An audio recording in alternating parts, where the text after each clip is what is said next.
Tasty, ভীষণ tasty. যে না খাবা সে পস্তাবা। হ্যাঁ, এমন একটা স্বাদের জিনিস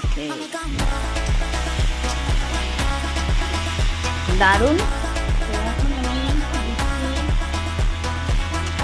আরেক চামচ লবণ,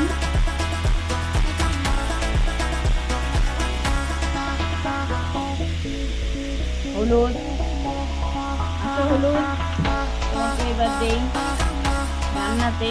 এই যে দেখো, হলুদকেও দিয়ে দিলাম, লবণকেও দিয়ে দিলাম।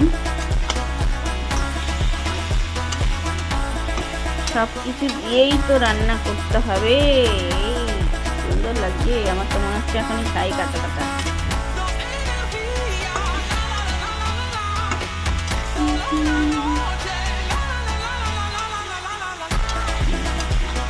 টমেটো টক